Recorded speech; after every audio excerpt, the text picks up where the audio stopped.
पानीपत में शादी के दिन जो है दुल्हन फरार हो गई। जी हाँ, शादी के दिन दुल्हन फरार हो जाती है और पिता को तब पता चलता है कि जब रात के वक्त पूरा परिवार एक साथ सोया था और सुबह जब घर पर हलवाई काम कर रहा था, कढ़ाई उनके घर पर चढ़ी हुई थी और हलवाई के द्वारा कुछ सामान मांगा गया परिवार के लोगों से, और जब दुल्हन के पिता और उनकी माता हलवाई के पास सामान देने के लिए उठे तो उसके बाद सामान देकर के वापस जैसे ही देखा तो उनकी बेटी जो दुल्हन बनकर के फेरे लेने वाली थी, 7 वचनों में बंधने वाली थी, वो उन्हें गायब मिलती है। जी हाँ, जब उसकी सूचना आसपास देखा गया और पता चला कि उसके चाचा का जो लड़का है यानी चचेरा भाई वो भी गायब है और दोनों जो है अपने यानी दुल्हन चचेरे भाई के साथ जो है वो फरार हो जाती है। उसके बाद बारात क्योंकि टोहाना से आ चुकी थी और रिश्तेदारी में बेइज्जती ना हो इसलिए टोहाना से जो बारात चली हुई थी उनको करते भी और उनको बोलते भी तो क्या बोलते कि भाई इस तरह का जो वाकया हुआ है और बेइज्जती ना हो समाज के अंदर, इसलिए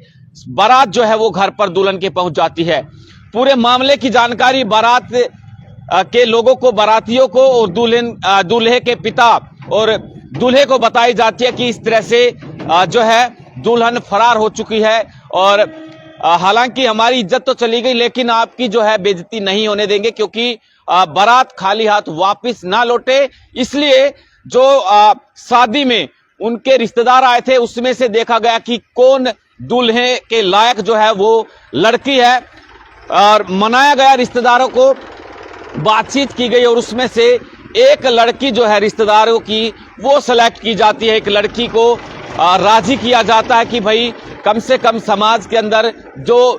इज्जत जो है वो चली गई है लेकिन बारात वापस लौटेगी तो भला टोहाना में बारातियों की क्या, दूल्हे की क्या इज्जत रहेगी। इसलिए लड़की को मनाया जाता है, एक और रिश्तेदार की और लड़की के माता पिता और दूसरे रिश्तेदारों को मिलाया जो है मनाया जाता है और उसके बाद में रिश्तेदार की बेटी से उसके साथ जो है 7 वचनों में बंधने के लिए शादी करवा दी जाती है। तो ये बड़ा मामला पानीपत से एक बार फिर से किस तरह से जो है लड़कियां घरों से चली जा रही है। खासकर यहां पर यह देखा जाता है कि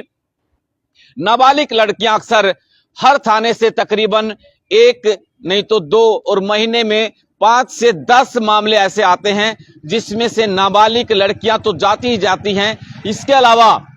जो लिव इन रिलेशनशिप का जो कानून बना है उसका कहीं ना कहीं उसकी आड़ लेकर के उसका इस्तेमाल खूब हो रहा है और बसे बसाए जो घर हैं वो खूब उजड़ते हुए नजर आ रहे हैं। 4-4, 3-3 बच्चों की जो माएं हैं, विवाहिता महिलाएं हैं,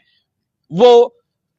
लिव इन रिलेशनशिप के कानून का जो है सहारा लेकर के वो फरार हो जाती है, उनके साथ रिश्ते में बन जाती है। बच्चे उनके परिवार के अंदर, उनके ससुराल में उनके पति के साथ बिलखते रहते हैं और समाज के अंदर तो उनकी नाक कटती ही है। इसके अलावा उनकी जो बच्चों की परवरिश क्योंकि एक